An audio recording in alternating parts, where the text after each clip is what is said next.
Están aquí con nosotros Miguel González, aquí a mi derecha, que es el delegado de Red Eléctrica en Andalucía, el licenciado en Ciencias Económicas y Empresariales y diplomado en Alta Dirección por el Instituto San Telmo.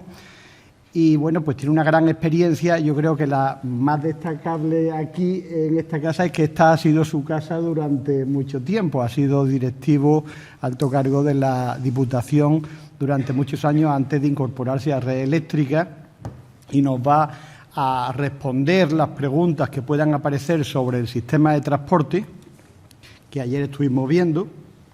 En la otra esquina está Juan González. Juan González es ingeniero industrial de la Escuela de Sevilla, alumno de algunos de los que estamos por aquí hace muchos años, y es el responsable de planificación de inversiones y relación con las autoridades de Endesa Distribución, y especialista, experto en fiabilidad de sistemas eléctricos. Y, bueno, a Tomás ya lo hemos presentado antes y yo creo que no necesita presentación. La idea de esta mesa redonda es que sea dinámica, no hay casi nada preparado. Lo único que le habíamos pedido a Juan, pues que viera un poco la visión de la red de distribución.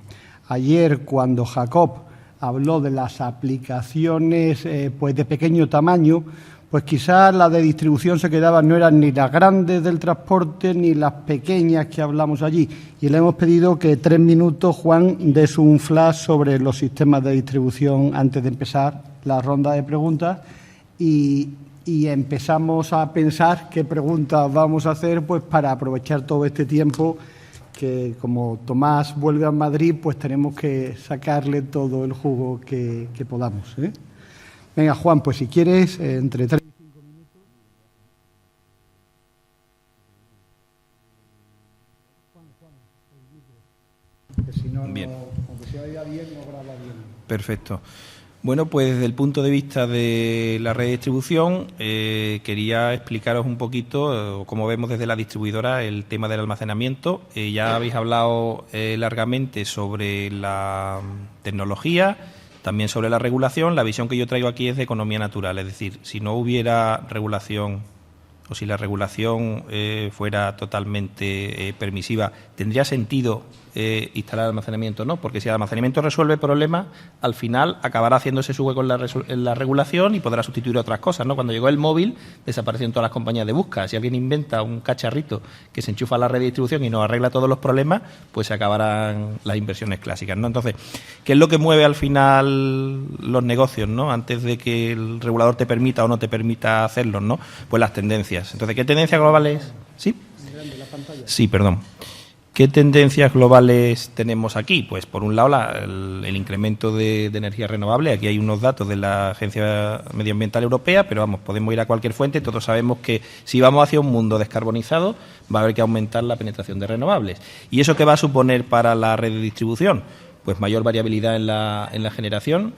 Si hablamos de subestaciones de transporte, pues podemos hablar del orden de magnitud de 1.000, pero si hablamos de los centros de transformación en la distribución, estamos hablando de 100.000. Entonces, la complejidad de la red de distribución no es que sea técnicamente muy compleja, su complejidad viene dada del tamaño tan enorme que tiene, ¿no? Entonces, pensar en que vaya a haber 100.000 puntos de inyección de renovables con la variabilidad asociada a la disponibilidad del recurso renovable, pues va a complicar el problema muchísimo. ¿Qué va a aparecer? Pues van a surgir muchas restricciones técnicas, más de las que tenemos, y esto al final se potencia y, por tanto, pues habrá que hacer más inversión. Esta es una tendencia que es clara y que va a futuro, ¿no? A medida que la regulación vaya permitiendo que se desarrolle lo renovable.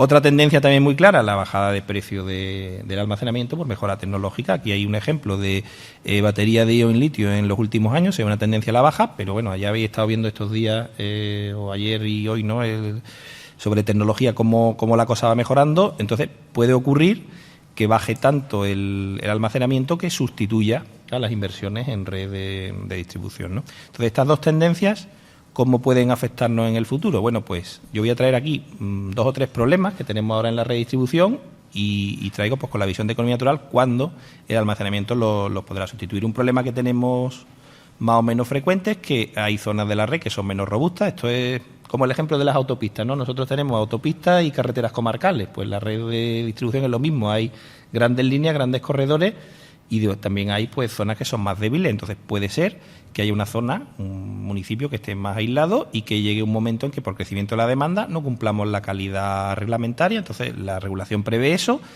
y nos indica que debemos hacer inversiones para proporcionar la calidad de suministro que fija el regulador, ¿no? En este caso la Asociación General de Economía, ¿no?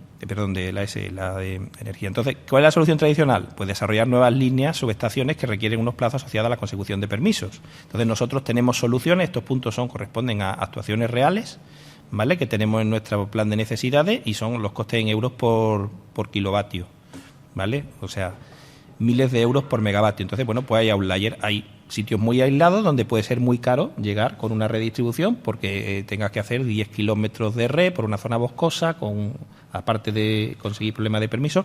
Entonces, bueno, esto es un outlier que serán los primeros sitios en los que será interesante instalar un almacenamiento. Como orden de magnitud, pues arreglar un problema de media tensión con inversiones tradicionales de red, pues nos puede costar 150.000 euros por megavatio y son problemas de en torno a 1 megavatio. Entonces, si en algún momento somos capaces de tener almacenamiento por 1 megavatio con una fiabilidad equivalente a la que da la red de distribución, pues es un sustituto natural de la tecnología y será un momento en que el negocio del almacenamiento ya tenga sentido por sí mismo y entiendo que el regulador se plantee si estas cosas no sería necesario incentivarlas, sería un sustituto natural.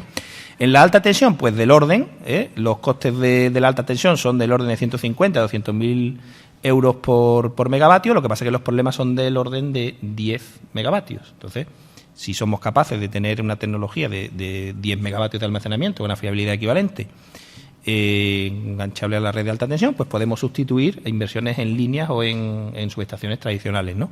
Entonces, pues este es un problema que se puede resolver y este problema pues ahora mismo se está resolviendo en el sistema español con el negocio del distribuidor, que es un negocio regulado, y en este sentido pues podría ser que el regulador optara porque fuera pues un negocio regulado también o no, será una decisión. Otros tipos de problemas que también tenemos, si realmente la tendencia de incrementar la penetración de renovables va a seguir porque pese más el CO2 que las restricciones de la tarifa, pues otro problema que hay es que, claro, la red de distribución tiene el problema de las tensiones. A medida que nosotros realizamos nuevas inyecciones de potencia en la red de distribución, sube la tensión y llega un momento en que, como tenemos que mantener la tensión entre unos límites para que no se rompan las cosas, llega un momento en el que se llega a un límite.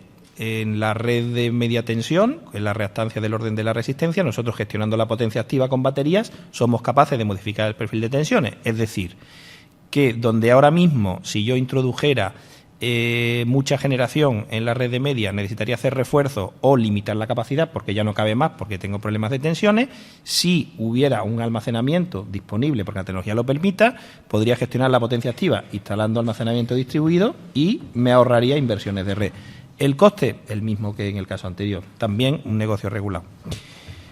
Y ya, por ser breve, esto creo que Tomás ya estaba hablando antes en su intervención sobre el tema de jugar en el mercado con los precios. Esto es cualquier batería conectada en cualquier sitio del sistema eléctrico, pues puede ir al mercado, o conceptualmente podría ir al mercado y podría tener unos ingresos asociados a la compraventa de energía. Esto es básico, es solo compraventa de energía sin mercado de restricciones ni otros aditamentos que podrían subir el precio.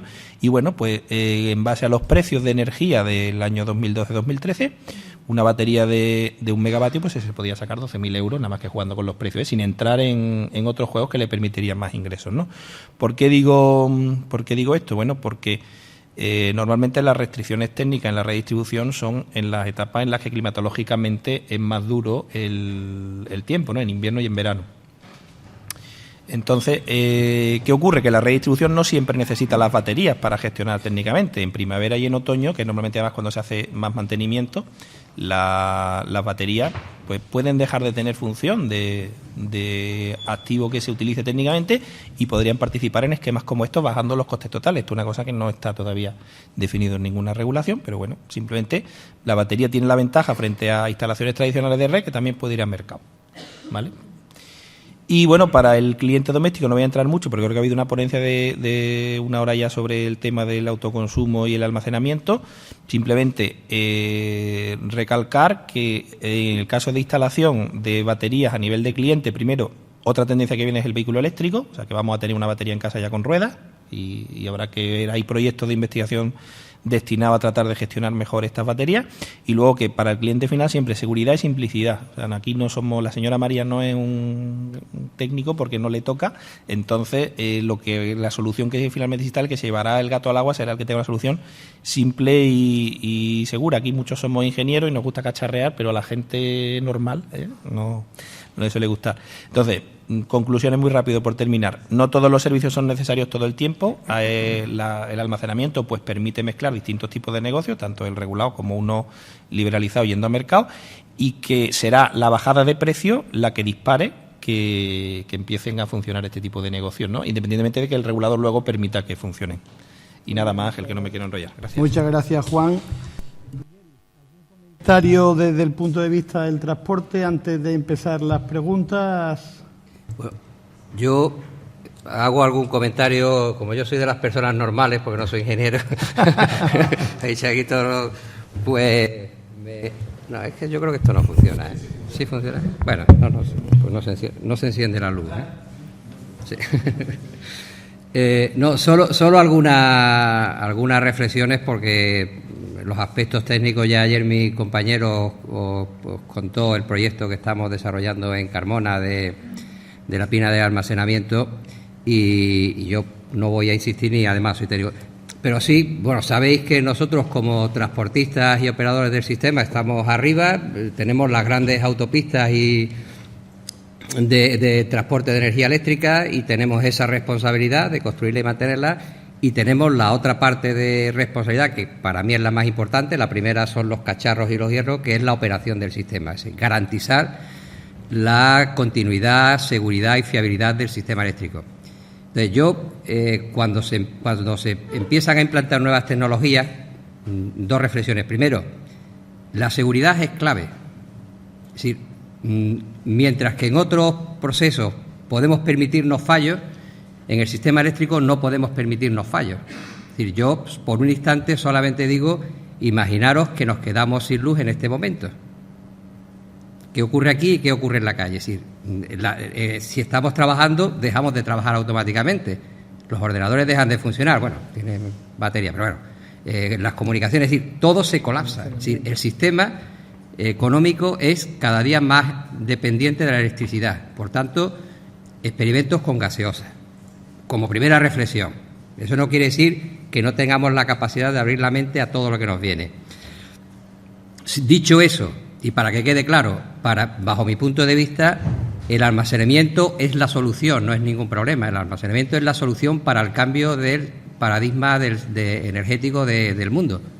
Es decir, solamente podremos alcanzar una generación eléctrica descarbonizada si tenemos una capacidad de almacenamiento suficiente que nos lo permita. Es decir, no, insisto, cuando digo, oye, cerramos mañana las nucleares, el carbón, oye, que a ver cómo garantizamos el suministro eléctrico, que está muy bien, pero que el aire, hoy no corre aire, ayer hacía mucho y hoy no hay, o hay más o menos sol. Es decir, el almacenamiento es la solución. Por tanto, tarde o temprano terminará implantándose y, como antes se comentaba, es decir, alguien tendrá que regular cómo se hace esto. Serán nosotros como transportistas y como operadores nos interesará para cubrir esa eficiencia, seguridad, etcétera, los distribuidores como parte de sus negocios, los consumidores pasando de ser consumidores a productores también y regulando todo eso que hay por ahí de la generación distribuida, y habría que hablar también del almacenamiento distribuido. Es decir, todo eso yo creo que tecnológicamente tiene solución. O sea, hoy día la tecnología permite resolver todo eso, por lo que yo intuyo. La inteligencia a la red eléctrica, afortunadamente, poco a poco va llegando, conforme evolucione un poquito más, eso tendrá solución. Por tanto, yo creo que el almacenamiento es un nicho de actividad que, desde el punto de vista, como dice un poco el título de la mesa redonda, que es un negocio que está todo por hacer y que está por venir, pero que desde luego va a caer. O sea, no es posible avanzar en el cambio del modelo energético si no es en paralelo con la evolución del almacenamiento de energía eléctrica. Lo demás ya pues son temas de regulaciones, técnicos, etcétera, etcétera. Era un poco la única introducción que yo quería hacer. Perfecto, gracias, Miguel. Pues entonces abrimos el turno de preguntas. A ver si alguien se anima. Aquí mientras se anima, hay aquí una... Coja el micro, creo, porque como están grabando... Gracias. Quería plantear una pregunta en vista más o menos del planteamiento de los sistemas de almacenamiento que he visto que se pueden aplicar tanto al TSO, TSO. Quería preguntarle si piensan que la evolución va a ser más del lado del consumidor o más del lado del, digamos, del operador de red a gran escala o más a pequeña escala distribuida. Aquí yo creo que esta pregunta es para Tomás, porque los demás son partes implicadas, ¿no? Entonces, como académico y regulador, ¿no?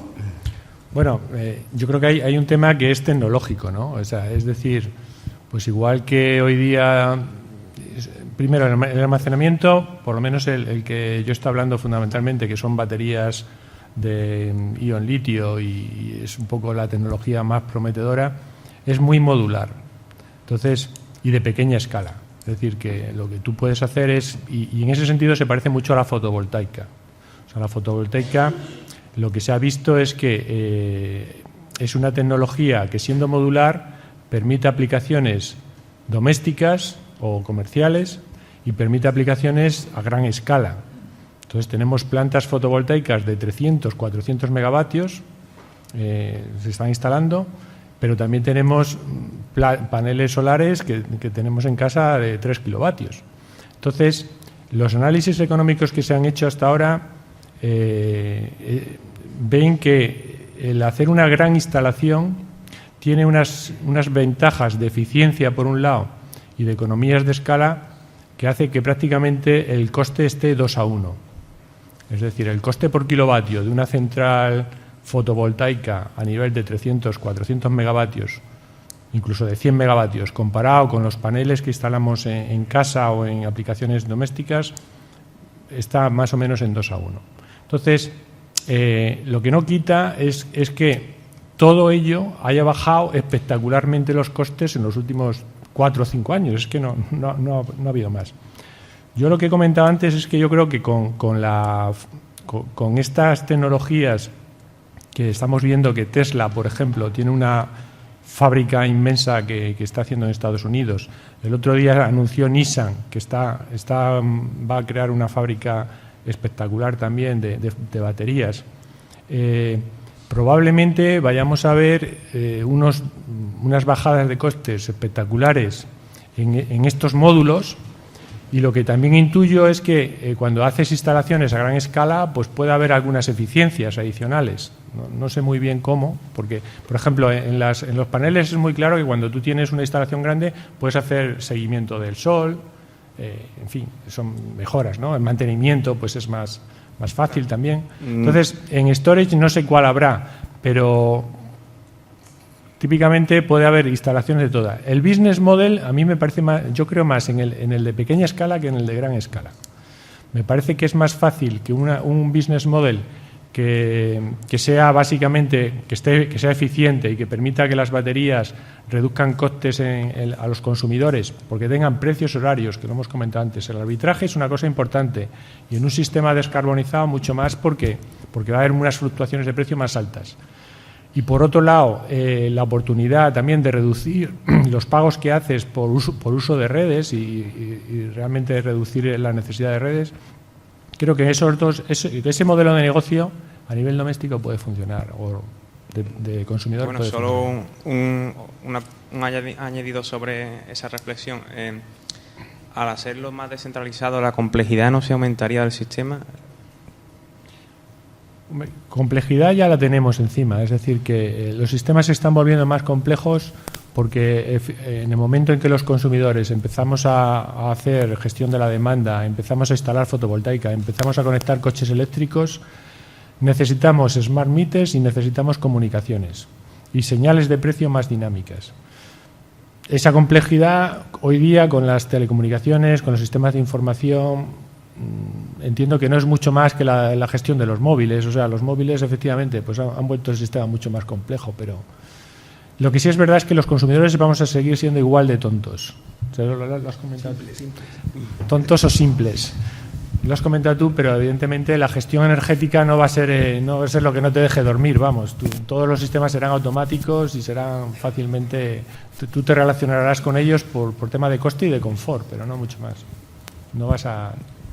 Quizá por añadir un poco, para la respuesta, como ha dicho Tomás, hace falta un poco la bola de cristal. No sabemos por dónde van a ir. La tecnología sí, pero los precios no. Los precios de las inversiones, los precios del mercado y la regulación. Pero hay un aspecto que creo que hay que considerar. ¿Cuál es el coste de oportunidad de ponerlo en un sitio o en otro? El coste de oportunidad para el cliente final, Tomás comentaba antes, de 20 céntimos. Son 200 euros el megavatio. Ese mismo megavatio puesto en el mercado, pues en vez de 20 son 5. Entonces, incluso aunque cueste el doble, como el precio es 4 veces, pues debe ser razonablemente, pero el modelo de negocio no está todavía formado. Es lo que habrá que desarrollar en los próximos años o meses, porque las cosas van muy deprisa, ¿no? Sí, yo tengo una pregunta relacionada precisamente con este tema y me gustaría hacerla en este preciso momento. No quiero yo acaparar la atención, pero es que está relacionada íntimamente con esto y, por tanto, creo que antes de pasar a otro tema sería conveniente cerrarlo. Y además se quedó ahí en el tintero en la presentación que hizo Ana Díaz del almacenamiento térmico, que hizo hincapié fundamentalmente en los almacenamientos de gran escala, las sales fundidas, en fin, todo ese tipo de cosas. Que es tecnología muy simple que ya tenemos. Y además está relacionado también con el acoplamiento entre lo distribuido y lo centralizado, porque mucho distribuido bien coordinado se ve como centralizado. Es decir, los calentadores de agua de las casas eléctricas. Parece una tontería, pero si hubiera la mitad de consumidores de España tuviera un calentador, o sea, si hubiera 10 millones de calentadores de 1 kilovatio nada más, que son más, estaríamos hablando de 10 gigavatios. ¿Qué es más barato? ¿Construir 10 gigavatios de bombeo o dotar de inteligencia a esos calentadores para que alguien, sea un agregador local en un barrio, o sea el propio operador del sistema, o sea un generador o quien sea, lo utilice no solo para aplanar la curva de demanda, sino también para participar en servicios complementarios como el AGC? O sea, que son 10 gigavatios que los puede enchufar y desenchufar casi al unísono, no al unísono, lógicamente, porque sería de forma controlada y gestionada con una herramienta de inteligencia que diga cómo y con qué velocidad, con qué rampa se pueden dar esas señales de conexión y desconexión, ¿no? Entonces, esos millones de consumo eléctrico es relativamente fácil con la tecnología de móviles que hoy día tener control sobre ellos externo. Hombre, hay sus más y sus menos, pero bueno, son una cosa que no hemos hablado en este curso, yo creo que se ha quedado un poco en el tintero, precisamente el tema del almacenamiento distribuido, que está además relacionado con otra cosa que son la gestión de la demanda, la gestión de los edificios de energía cero, hacerlos más eficientes. La directiva que se ha aprobado en España de eficiencia energética va a obligar a que haya una reconsideración de todo este tema y eso abunda también en la eficiencia energética, ¿no? O sea que yo creo que eso, efectivamente, las disyuntivas distribuidos centralizados no está claro, no tenemos una bola de cristal, pero al final no está totalmente desacoplado. Lo distribuido afectará a lo centralizado. Pero Juan quería comentar. Sí, quería comentar una experiencia que tuve sobre este tema. Lo que pasa es que no fue con los calentadores eléctricos, fue con las lavadoras. Te voy a contar el marco. Se está desarrollando en Europa una legislación que se llama los códigos de red, Network Codes, que es una legislación europea sobre el funcionamiento de las redes que es de obligado cumplimiento, que es lo innovador, es decir, el día que lo publiquen en el Diario Oficial de la Unión Europea es de aplicación, no tenemos que transponerla. Entonces, pues se ha seguido con mucho interés. Entonces, esta regulación la están escribiendo los transportistas con la colaboración de los distintos agentes implicados en el sector. Bueno, pues en el código de red de RFG, peticiones para los generadores, se incluía la regulación potencia-frecuencia y una de las medidas que se propuso dentro del articulado es que todas las lavadoras llevaran un automatismo que ayudara a la regulación potencia-frecuencia, de forma que si detectaban que la frecuencia subía de los 50 hercios, bajaran velocidad, bajaran temperatura y si bajaba, la subieran. Al final eso se cayó porque las asociaciones de consumidores dijeron que por qué tenía yo que lavar a más o menos temperatura la ropa en función de cómo la red eléctrica funcionara. Entonces, si bien estas medidas, tienes toda la razón, que técnicamente tiene toda la lógica, y esto me ha pasado en vivo y en directo, o sea, y se ha caído del articulado porque la asociación de consumidores, cuando le llegó el borrador, pusieron el grito en el cielo. Entonces, yo veo más el uso distribuido del almacenamiento, lo veo más en la red de distribución por las sinergias que tiene y por los costes de oportunidad y los problemas que puede resolver la redistribución, que hacer cosas masivas con tecnología que ya existe, porque la opinión pública va a ser difícil de convencer. Yo te voy a contradecir. Venga. Como siempre, pues te voy a contar otra experiencia con frigoríficos. O sea, Iba por electrodomésticos. Esto que cuentas, por supuesto que es así, es un tema de legislación y todo esto, ¿no? Pero hay un tema que ilustra justo cómo los consumidores se comportan de otra forma, no por asociaciones, sino por interés económico. Y es que en Estados Unidos, en los mercados de capacidad de Nueva York y de PJM, que he estado explicando, pues hay agregadores que dan $20 a dueños de frigoríficos. Y entonces el frigorífico no se entera, el dueño tampoco, pero recibe $20. ¿Y por qué les dan $20? Porque lo que ofertan es reducción de la demanda en las horas de estrés del sistema en un mercado de capacidad que existe y que paga $, por megavatio de reducción. Entonces, agregando muchos frigoríficos, pues tienes un dinero y ofertan de esta forma. O sea que Tomás me da la razón. El problema es que el código de red iba gratis. Pero ahora lo hacía gratis. O sea que al final el precio efectivamente mueve montañas. Ahí quizá por darle la razón a Juan. Vamos a ver, el problema o la ventaja, yo creo que es una ventaja para los consumidores, es el precio de la electricidad. Que aunque nos quejamos de que es muy caro, y es muy caro, pues el otro día, ayer decíamos un cálculo de subir un metro cúbico, subir 1000 kilos a un piso 12, pues consume 0,1 kilovatio hora. O sea, la electricidad es muy eficiente. Subir 1000 kilos por 12 escaleras es un trabajo inmenso, mientras que subir ese 0,1 kilovatio hora incluso a tarifa última, pues son 2 céntimos. Entonces, el ahorro que puede percibir, que podemos transmitirle al ciudadano, porque no se pueda duchar cuando él quiere, creo que, o que no pueda la ducha, porque lo ha dicho Antonio. Es decir, el ciudadano, el cliente es simple, responde a criterios simples. Y como se ahorra muy poco dinero, yo creo, mi pensamiento es que no está dispuesto a cambiar los hábitos, porque no se justifica por 0,1 céntimo, a lo mejor €1 al año, pues poner la lavadora por la noche. Esa gestión de la demanda a nivel particular no está justificado con los precios. Si el precio del kilovatio, en vez de ser 20 céntimos, fueran 20 euros, pues sería distinto. Entonces, cualquier medida de gestión distribuidas, como no puede haber un premium importante, pues es difícil de aceptar por parte del consumidor. Perdona que haga un pequeño matiz. Es que hay una gran diferencia, ya termino, entre la lavadora y el frigorífico no tanto, y el calentador. Es que tú te duches igualmente aunque te controlen el calentador, porque el calentador tiene inercia. El calentador es almacenamiento. Lo de la lavadora que decía Juan es otra historia. Y el frigorífico así, es también almacenamiento, es posponer. Pero es que el calentador tú lo puedes calentar durante la hora valle y como no pierdes prácticamente nada, lo puedes usar un día después. Es decir, que el calentador sí es almacenamiento. Depende de la demanda y del calentador. Vamos, de acuerdo. Vamos, evidentemente, depende del tamaño del calentador, que tenga 100 litros, o si tienes 3 adolescentes en casa, en realidad no tiene suficiente. Como yo.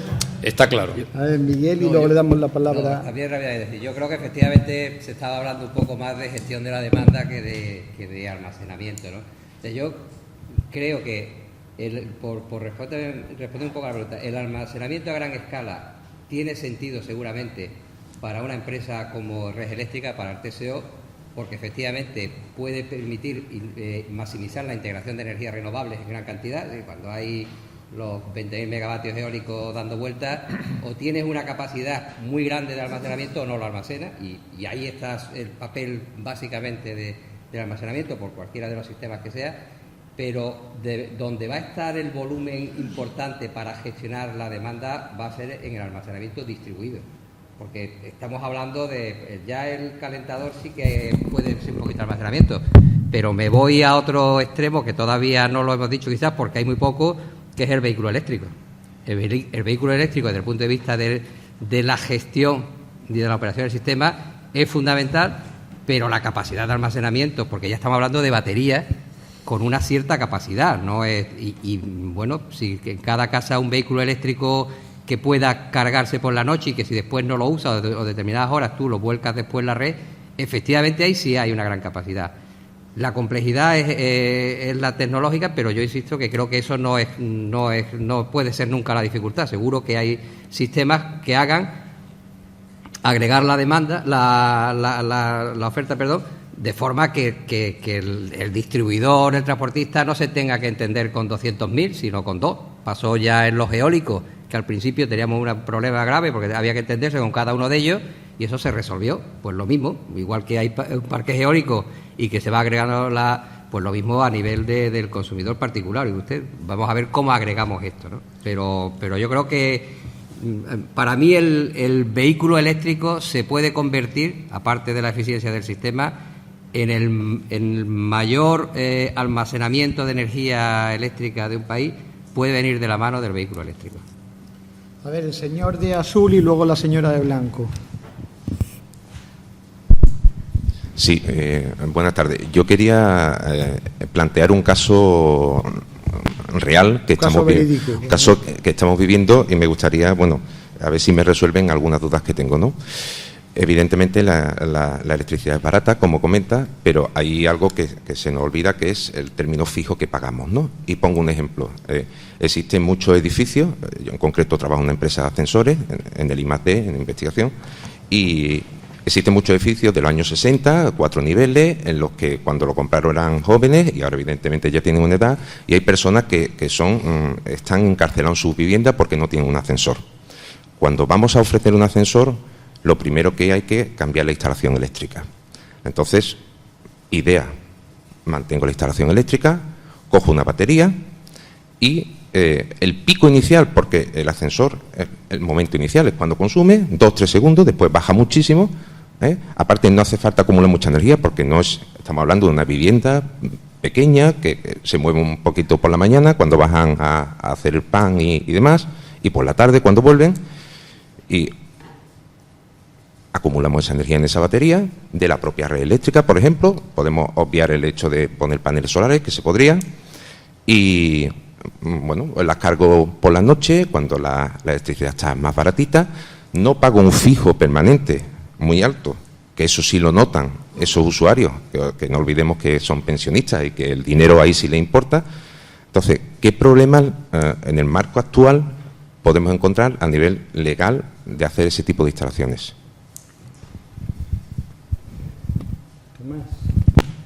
Lo hemos comentado en el café, pero... Hemos estado tomando café con el tema, lo hemos preparado. Pues vamos a ver, parece... el tema que está, yo creo, encima de la mesa es que el almacenamiento no ha sido un aparato que típicamente los consumidores hayan instalado. Esto es un tema nuevo. Igual que los vehículos eléctricos era un aparato que tampoco habían instalado. Entonces, para los vehículos eléctricos o para la pequeña generación existe una serie de normas técnicas que, desde el punto de vista administrativo, controlan la seguridad de las instalaciones y los procedimientos de instalación. Y eso ha pasado recientemente. Te estoy hablando del Real Decreto de 2011 de pequeña generación, para poder instalar generadores en casa, o te estoy hablando de la ITC de vehículos eléctricos, que me parece que del 2013. Sin embargo, para almacenamiento, pues la pregunta es, el almacenamiento es un nuevo aparato que tiene una complejidad técnica, o pudiera tenerla, por el hecho de que se comporta como una demanda en determinadas horas, pero como decías bien, puede tener que inyectar a lo mejor, o puede dejar un elemento activo dependiendo de las protecciones que se tengan. Entonces, yo creo que me parece casi seguro que ese tema no está resuelto desde el punto de vista de la Administración y empieza a ser urgente, Pero es verdad, porque beneficios económicos cada vez van a ser mayores, porque, como decimos, cada vez hay más baterías con costes cada vez más asequibles. Y ya no digamos cuando estas baterías es que ya te las compras por Internet, o sea que efectivamente...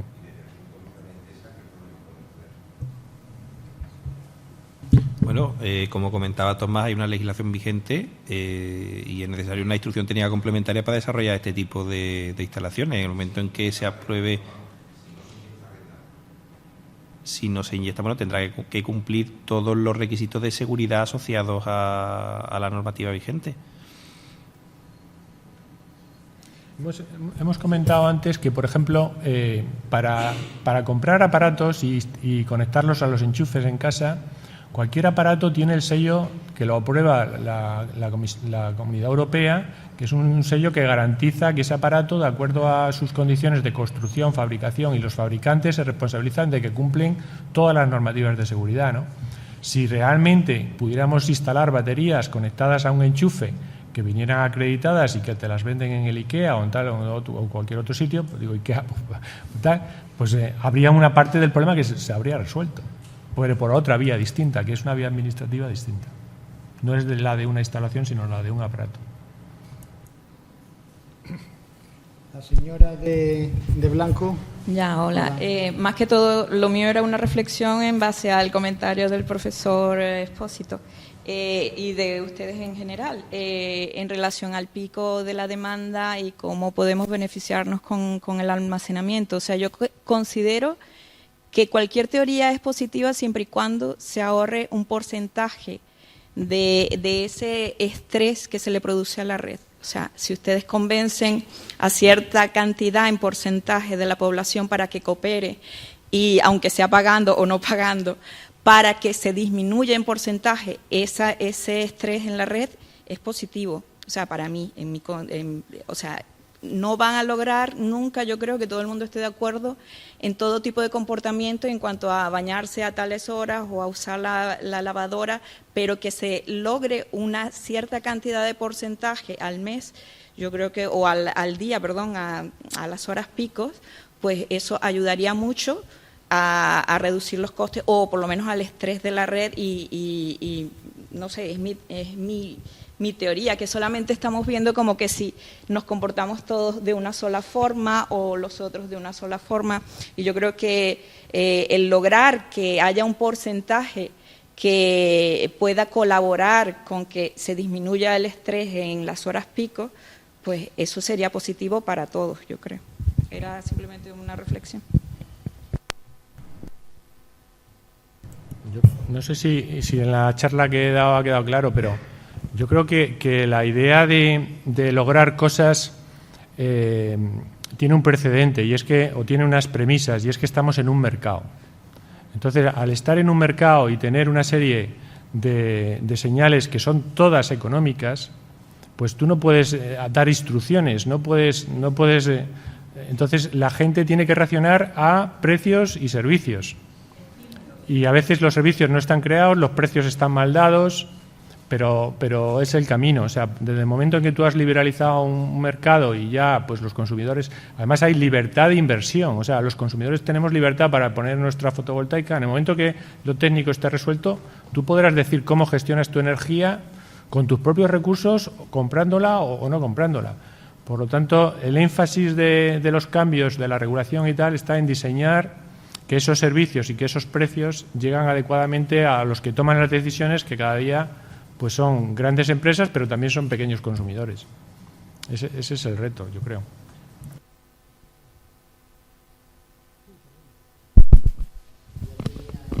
Sí. Bueno, realmente esta es una pregunta para el señor Tomás, y es ¿cuál es su opinión sobre el actual decreto de autoconsumo, de autogeneración, en el que además se habla de baterías y se habla de almacenamiento? Que está bastante el decreto 900 sobre autoconsumo, el 900/2015. ¿Cuál es mi opinión? Se habla de baterías, en el que se habla de almacenamiento, pero de una forma muy confusa todo ello, claro. Sí, bueno, yo creo que el decreto este ha sido muy controvertido y políticamente pues también muy está en la mesa de todos los políticos. Los que están en el gobierno dicen que es el mejor y los que están fuera pues que lo van a derogar. O sea, el tema creo clave de discusión en este tema es un tema también relacionado con cómo se pagan los costes del sistema.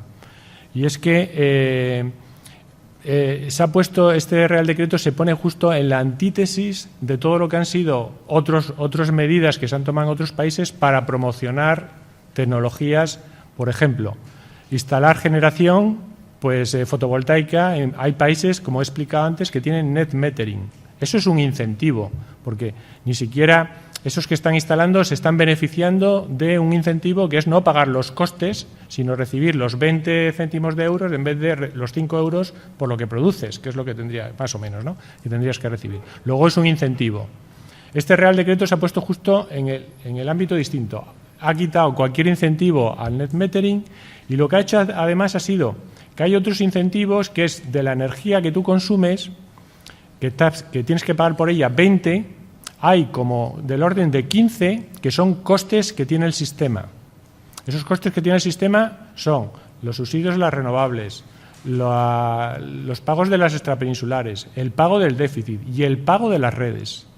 Todo eso, en un Real Decreto neutro, podrías habérselo dejado que la gente que netea se lo ahorrara también, porque como solo pagas por kilovatio hora, te lo ahorras. Pero aquí en España se ha dicho no. Por cada kilovatio hora que tú produzcas vas a seguir pagando eso, con lo cual no te ahorras ni un céntimo de todo eso. Entonces es un Real Decreto muy conservador que trata de que la gente que instala fotovoltaica en casa, o con storage o no storage, pues siga pagando los costes hundidos que tiene que pagar el sistema y no pueda hacer free riding. Eso es lo que tiene. Luego tiene cosas que de mi punto de vista, para llegar a ese tipo de cosas se pueden llegar de otra forma, pero lo que yo no creo que sea afortunado es meterte dentro de las casas a medir, primero a vigilar que alguien instala un generador dentro en un enchufe y luego a medirle eso para cargar sobre eso. O sea, es una regulación muy que es intrusiva. Intrusiva. Sí. O sea, es una regulación cuyo principal objetivo consiste en seguir reduciendo el déficit y no crear más déficit. Pero realmente ni siquiera desde mi punto de vista, ni siquiera es neutra. O sea, Pero bueno, tampoco abogo por lo demás, ¿eh? Hay gente que está diciendo que, por supuesto, todo vale. Tampoco vale todo. No vale.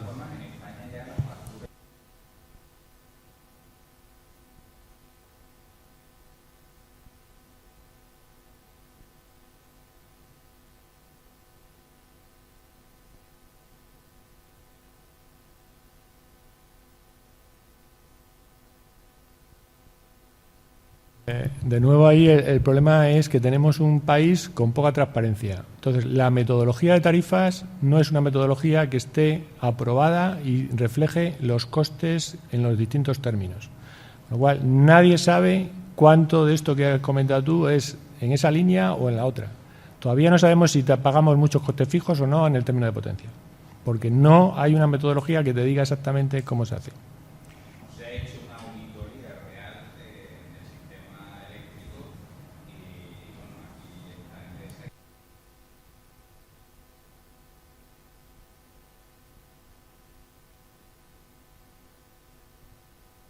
Vamos.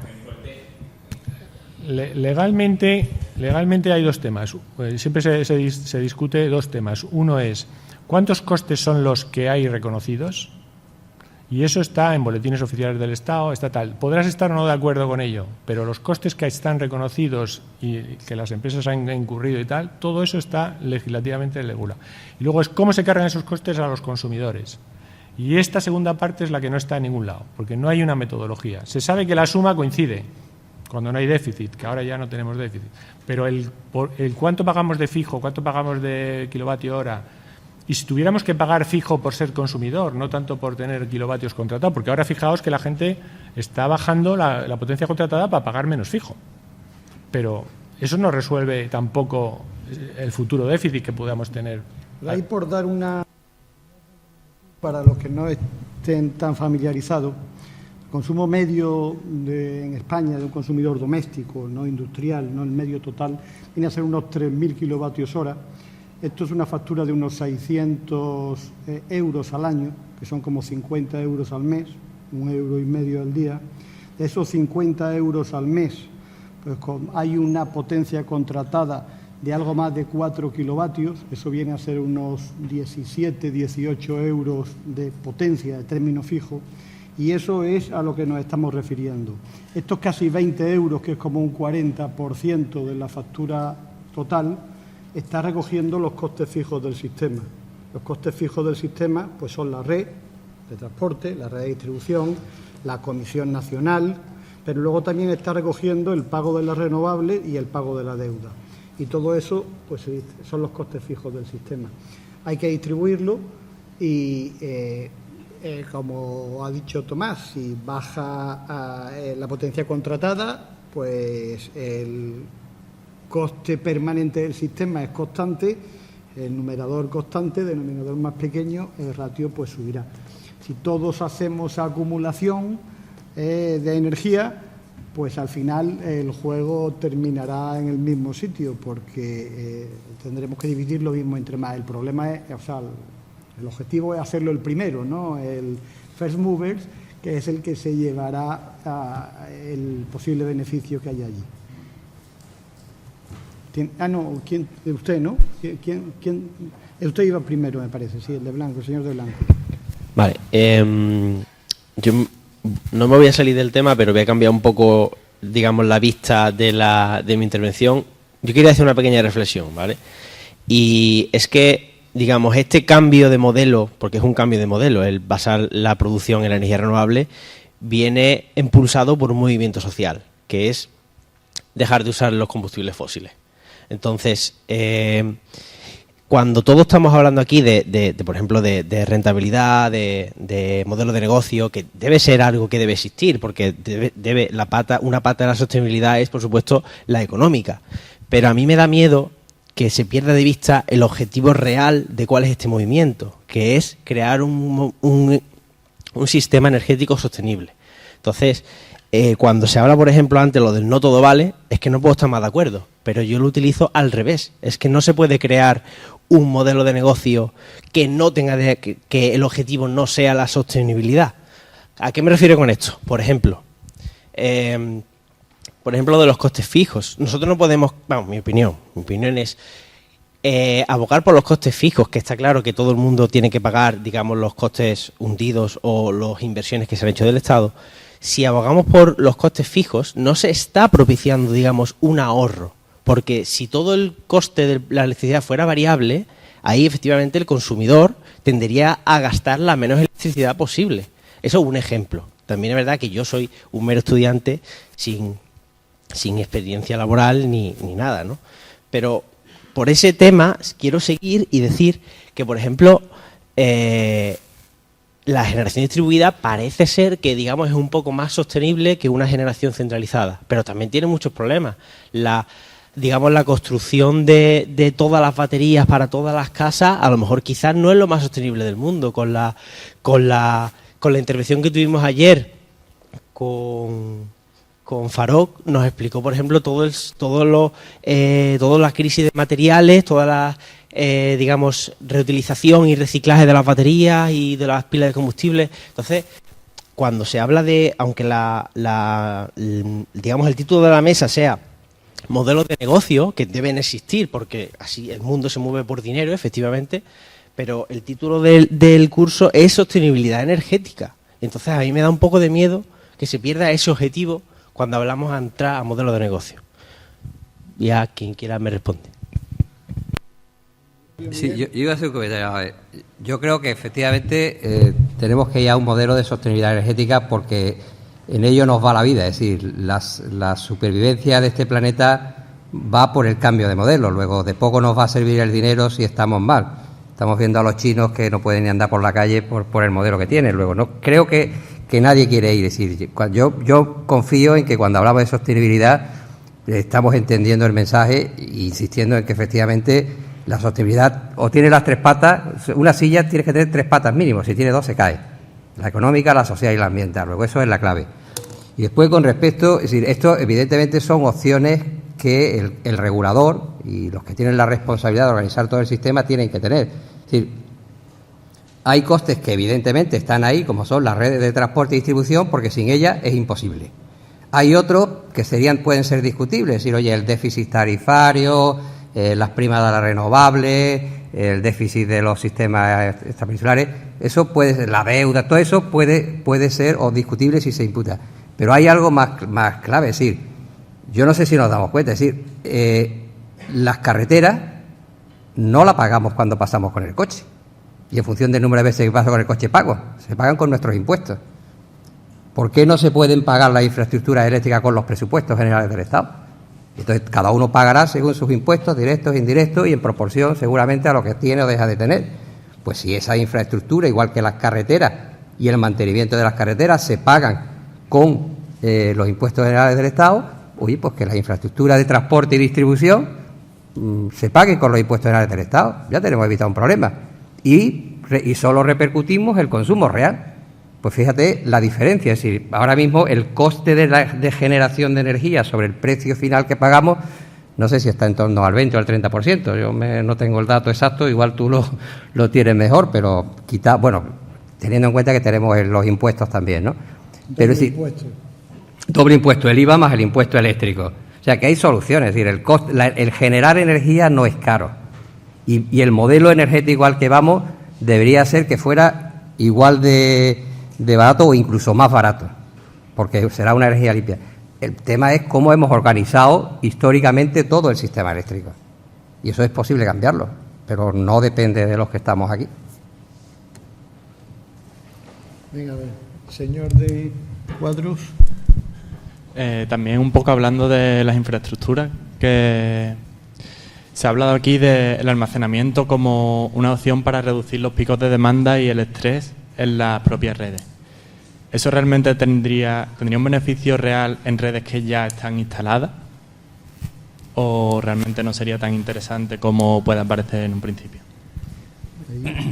Desde luego, desde el punto de vista del transporte, seríamos muchísimo más eficientes.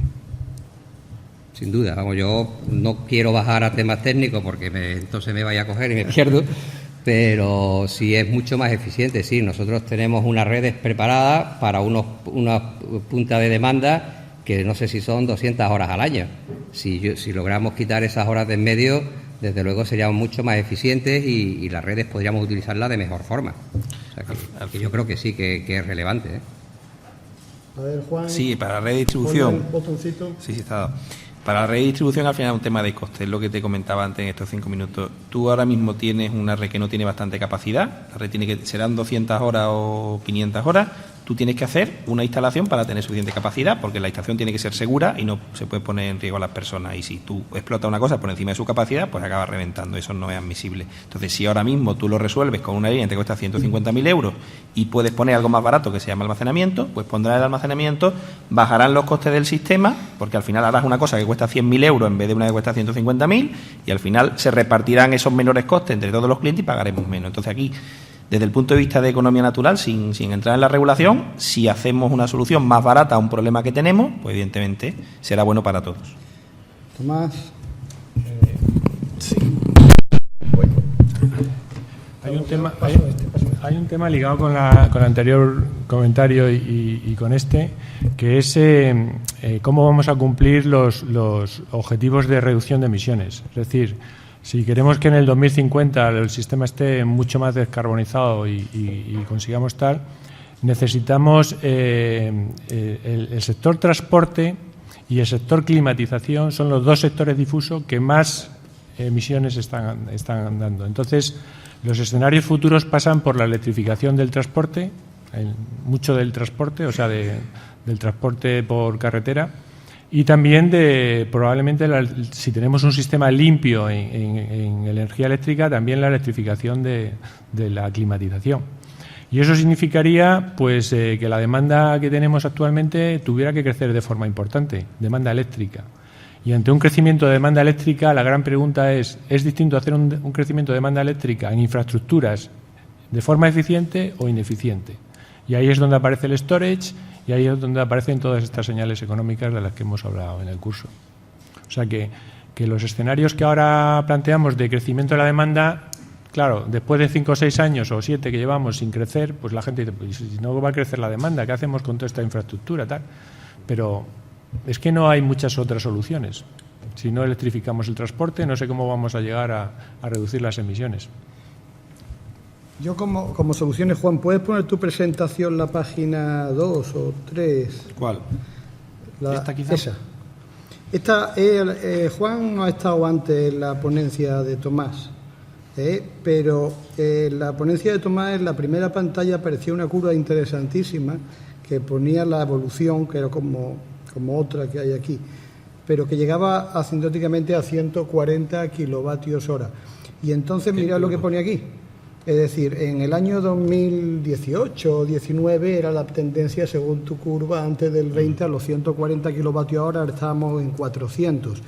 Bueno, pues los problemas de la red de distribución en media tensión que aparecen ahí en la pantalla, que son casos reales, estos puntitos son casos reales de la red, de lo que cuesta arreglarlo por los métodos convencionales, pues está diciendo que en media son 150, es decir, que si me vale 140, dices, ¿qué pongo? ¿Un transformador o una acumulación? Si pongo un almacenamiento, me estoy ahorrando ya 10 euritos en media. Pero aquí hay un caso que ha puesto Juan que son 1000. Es decir, que hay un tío, yo recuerdo un pueblo que era Los Vélez en Málaga, en la sierra en Almería, en la sierra de Almería, donde había que hacer una línea de 132, ¿de cuántos kilómetros? De 80 kilómetros, porque había problemas de tensión y de corte. Si ahí hubiera estado la tecnología hace 10 años, Juan, 8, 9, por ahí. Si hubiera estado esta tecnología, no hubiéramos hecho esa línea. La línea estaba, hubiéramos puesto una batería y esa batería se hubiera cargado las horas que hubiera que llegara, que no eran todas las horas, pero hubiera sido suficiente. En economía natural sí, otra cosa es que pudiéramos hacerlo. Tendríamos que hacer un proyecto de investigación para probar una batería. Tomás, esto no es tema del distribuidor, porque es una actividad. Entonces habría que crear un marco regulativo. Tomás, yo creo que tú te debes... El problema es el regulador. O sea, si la tecnología resuelve el problema... Despedimos a Tomás. Antonio, ¿seguimos o cortamos? Ya no mucho más, pero bueno, queda alguna pregunta. Tomás, muchísimas gracias. Yo. Un placer, como siempre. Bueno. Es que Tomás tiene ahora a menos cuarto, con lo que tiene el tiempo justo de llegar a la estación. Le agradecemos su presencia. ¿Hay alguna pregunta más que se quede en el tintero, que se quede el Aprovecho, micro? para los que tengáis interés, os dejo aquí ejemplares suficientes. Este es un pequeño informe sobre el proyecto de almacenamiento de Carmona que os contaron ayer. Pues hay aquí unos cuantos discos, lo digo para que lo recojáis si tenéis interés. Dígame. Bueno, mi pregunta va respecto a dos conceptos que se tocaron y quisiera saber si esos dos conceptos tienen alguna relación y alguna fuente bibliográfica donde pueda investigar más acerca de esos dos conceptos. El primero es economía natural y el segundo es tecnología neutral, que Tomás mencionó cuando estaba diciendo de las tarifas para regular el costo de la tarifa eléctrica, buscar una tecnología neutral para establecer el costo de la electricidad así. Ese era un concepto y me gustaría saber si hay una relación entre las dos y dónde investigar más. Gracias. Bueno, la economía natural, bueno, hay un libro que se llama el Willis, que es el libro básico de la planificación de sistemas eléctricos de distribución. La economía natural es cómo planificarías la red en ausencia de ninguna regulación. Es decir, tú, si esto fuera tuyo, si no hubiera nadie que te dijera las cosas que puede y no puede hacer, pues harías las líneas más cortas, más largas, pondrías la tensión de 20 kilovoltios o de 27 o de 33, es decir, es lo que harías de forma natural, sin ninguna restricción.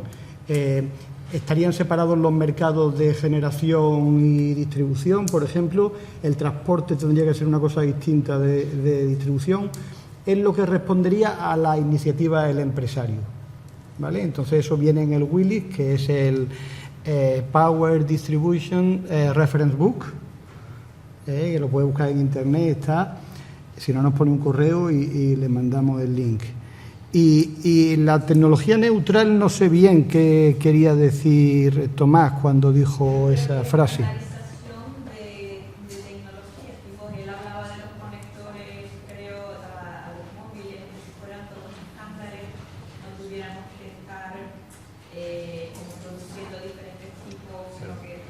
Estándares.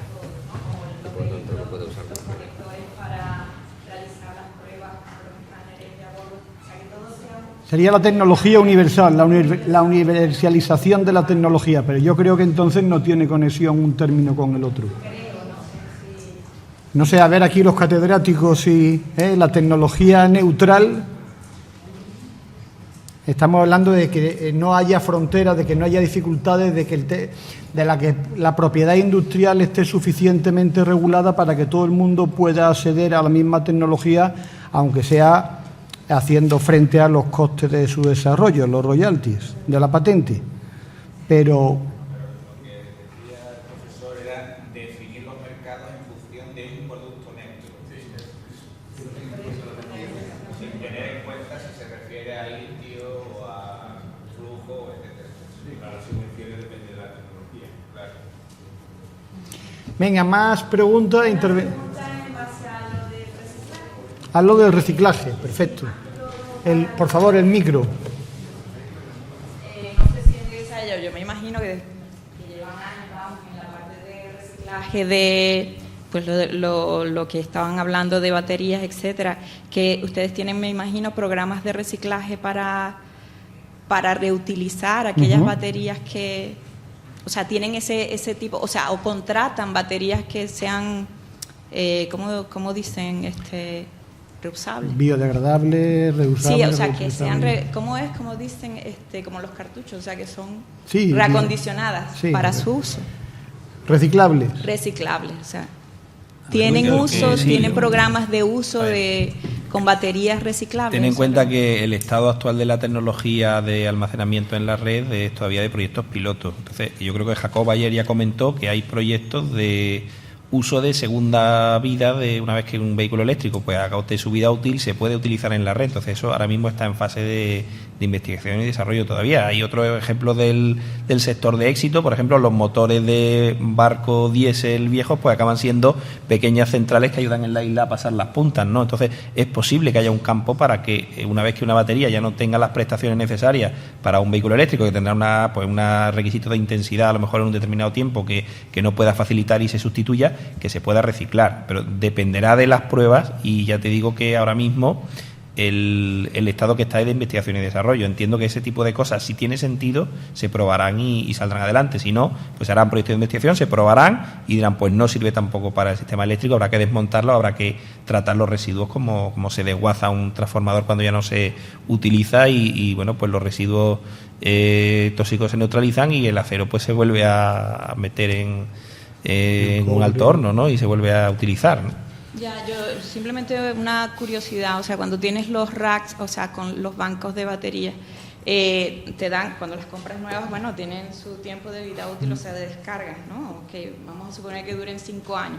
A los 5 años, me imagino que no todas dejan de funcionar o no todas se descargan o ya no se pueden recargar al mismo tiempo, o sea, irán cambiando en cuanto a tiempo. Entonces, claro, yo veía como una solución, o sea, las baterías en esta parte, por ejemplo, en centrales de energía, o por lo menos las termosolares, que tienen, además de la parte de almacenamiento por sales fundidas, también está la parte de emergencia, de iluminación de emergencia, que tiene un banco de baterías también, en lo cual se podrían reutilizar estas baterías. Lo único que me llega a la curiosidad, o sea, estarían cambiándose o sea, en tiempos diferentes, ¿no? Me imagino las baterías una vez que comiencen ya a fallecer su tiempo de vida útil, me imagino que el tiempo de reposición de cada una de esas baterías, si usamos, o sea, o si se reusan o si son reciclables las baterías que es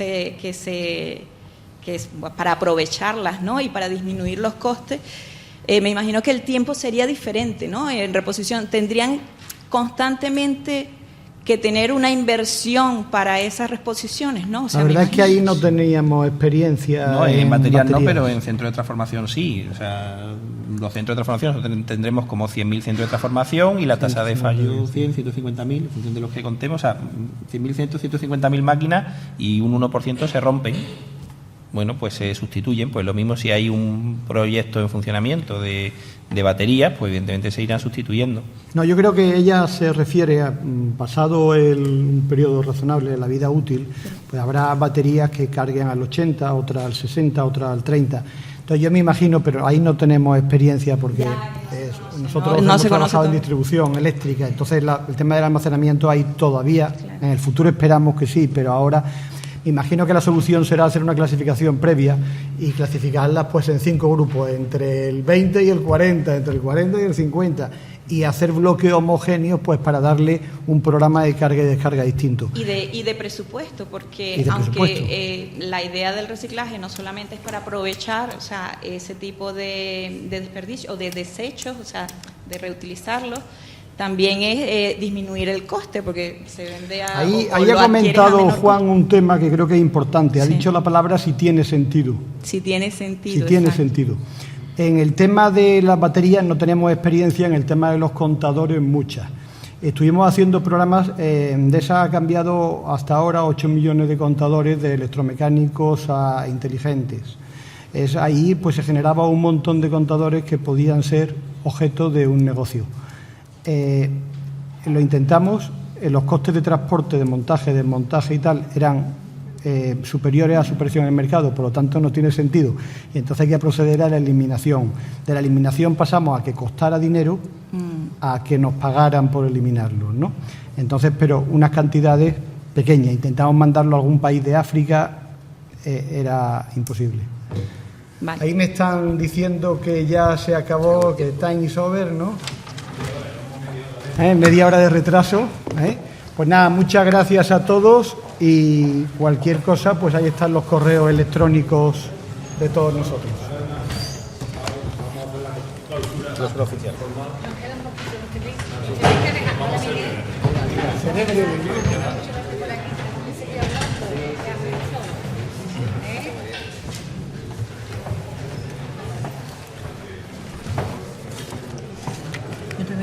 Como quiera. Buenas tardes, el tiempo pasa muy rápido, pero el tiempo que estaba aquí he visto que lo habéis aprovechado, tanto es así que el debate sigue ahí, sigue en la calle. Yo no me voy a entretener mucho más, lo que vamos a proceder a hacer el reparto de la acreditación y, por supuesto, el agradecimiento. El primero al que le tengo yo mucho que agradecer, y la UIN también, y le voy a dar la palabra, es al director del curso. Bueno, creo que es tiempo de hacer un breve balance. Realmente, hasta que no veamos vuestras opiniones manifestadas, las encuestas, no sabremos si el balance es positivo. Yo espero que lo sea. Yo personalmente he estado asistiendo, salvo un rato esta mañana que he tenido que ausentarme, y me ha parecido que el curso ha cubierto los objetivos que se pretendían. Creo que siempre es todo mejorable. Ha habido alguna pequeña redundancia porque el que hablaba de tecnología pues también se metía en el terreno del siguiente speaker, pero eso pasa siempre y no es mala cosa que se oiga el mensaje 2 veces, porque así se van machacando y se van asentando la idea. Yo creo que efectivamente me da la impresión de que el tema fue un tema oportuno, ha sido un tema oportuno porque dentro de quizás 10 años lo miraremos con más perspectiva y diremos, oye, la Menéndez Pelayo organizó en Sevilla hace 10 años uno de los primeros cursos que por lo menos por aquí, por Andalucía, por este entorno, yo conozco, ¿no? A lo mejor se han hecho también otros en Madrid o en Bilbao, pero creo que se ha cubierto el objetivo, espero. Agradezco, por supuesto, a todos los asistentes que han estado aquí y a los ponentes también, sobre todo a los ponentes, a los que ni siquiera le hemos dado un aplauso, que habría que darle ahora después un aplauso a todos los ponentes, y también al personal de la Menéndez Pelayo que ha hecho el apoyo logístico, que sin eso no hubiera sido posible esto. Y yo creo que ya nada más. Nada más, solamente redundar en el agradecimiento y sobre todo en lo que acaba de decir el director del curso, Antonio Gómez Expósito. La Menéndez Pelayo es una universidad que está precisamente para generar sinergia.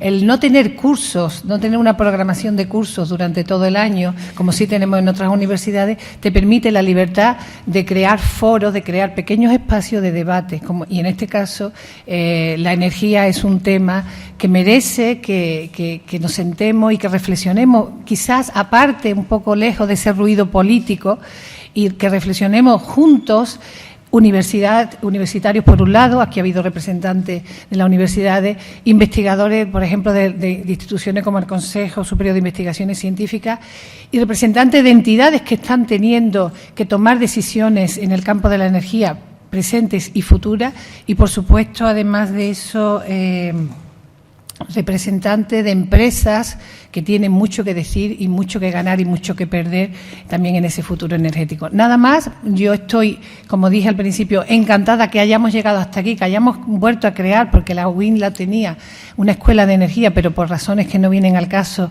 se perdió, y que la hayamos revitalizado y espero que nos veamos el año que viene. Algunos estaremos, otros no, pero que sea esta una cita para debatir estos temas. Mi agradecimiento a Endesa, que se puso desde el primer momento a trabajar con nosotros y nos apoyó. Mi agradecimiento, como he dicho, al director también, a Antonio Gómez Expósito, que seguramente el año que viene me va a pedir permiso para no ser él el director del curso. Sí va a estar ahí representando y dándonos ideas. Mi agradecimiento a todos los ponentes, porque sé que son personas muy importantes, que tienen mucho que hacer y que han venido aquí a compartir con nosotros este espacio. Y mi agradecimiento sobre todo a los que nos habéis elegido, a estudiantes, y me encanta como profesora que soy veros debatir y que os haya tenido que decir tenemos que terminar y nos tenemos que ir. Y mi agradecimiento a esta casa, a la Diputación de Sevilla, que nos acoge, y a todo el personal, tanto de la UIN como de la Diputación, que hacen posible. No os imagináis la cantidad de pasos que hay que hacer para que todo esto salga bien. Y nada más, entonces, como somos una universidad pública, vamos a hacer el último acto y rápido. Os vamos a entregar la acreditación, que sí sabéis que la podéis cambiar, la podéis convalidar por créditos académicos. Muchísimas gracias a todos y enhorabuena.